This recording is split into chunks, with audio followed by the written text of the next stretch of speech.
Hey guys, Steel Ovan here. Today we got another custom knife overview for you guys. So this is another Geoff custom Tuffknives. You may have heard of him. This is his mini switch model with Nitro V blade steel and custom ordered by me Zircuti accents. So I got this a little bit after my last collection video. This, as you can see, is absolutely gorgeous.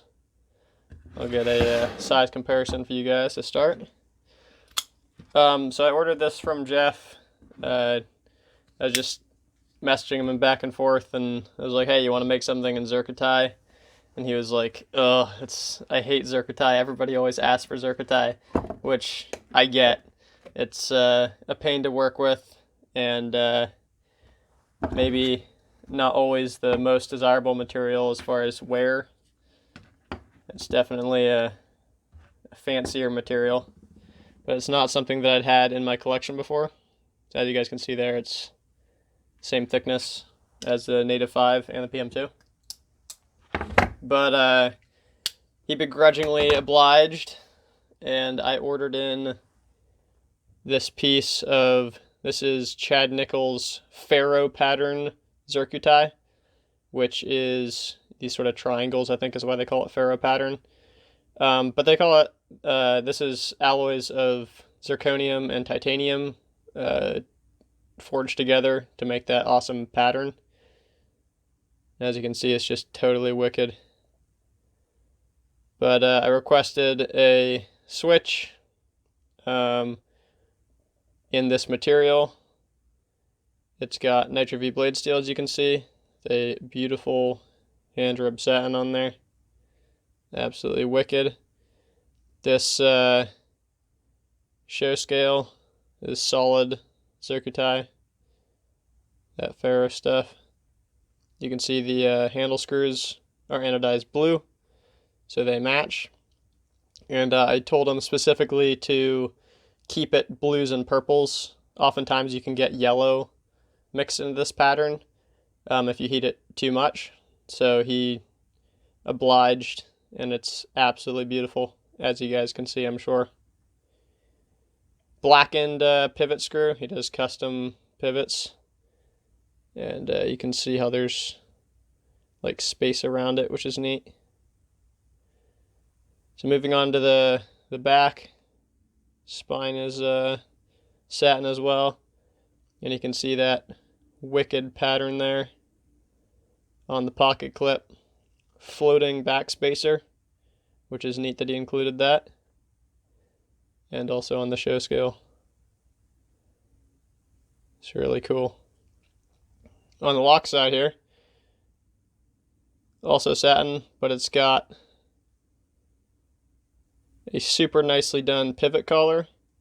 I appreciate how he did the stop pin anodized blue there too, and you can see the hardware blue.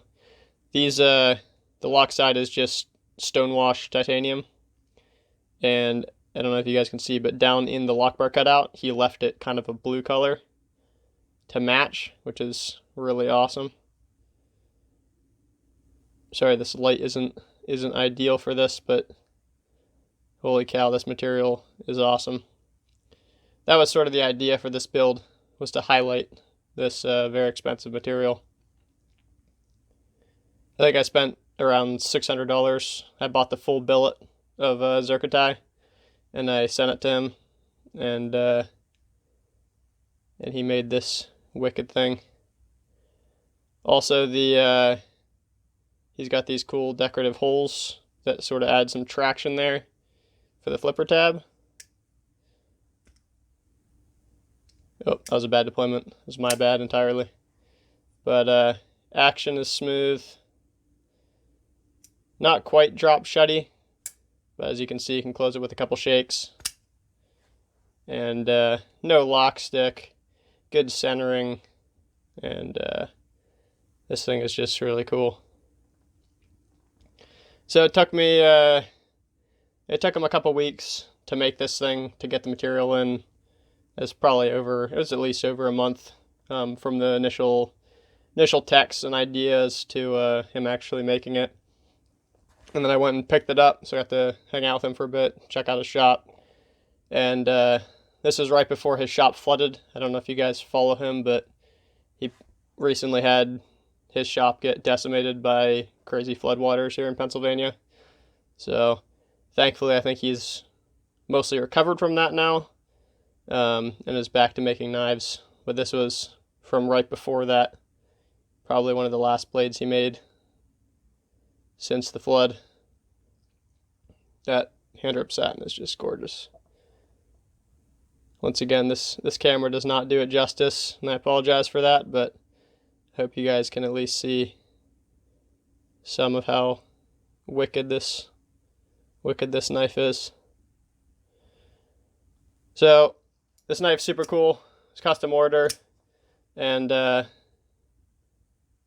really like it for a lot of different reasons, including the edge bevel here. On my other two knives from him, he's done them freehand, so the secondary bevel I'm talking about. And this one, he used a guided sharpening system, so it is super consistent, which I really like. That's in the past he's just done freehand on a belt grinder, and sometimes they're not as clean as this. So I just appreciate that little touch. I think it's an absolute fingerprint magnet for me. But it is what it is. So I like that little touch. Honestly, I was expecting this thing to be a little bit bigger. As you can see, it's pretty small for my hands. It's kind of crowded. I like to be able to get a really solid full grip. And honestly, I've been selling off a lot of my smaller knives. So unfortunately, I think I'm going to wind up selling this guy. But I'm honored to be able to have owned it for a little bit. And it was a really fun process, you know, talking to Geoff and figuring this all out. So I'm glad to have gotten to show this to you guys as well. Totally wicked, one-off custom by Tuffknives, Geoff Blauvelt. Alright, hope you guys enjoyed this, and I'll catch you guys in another one. Bye.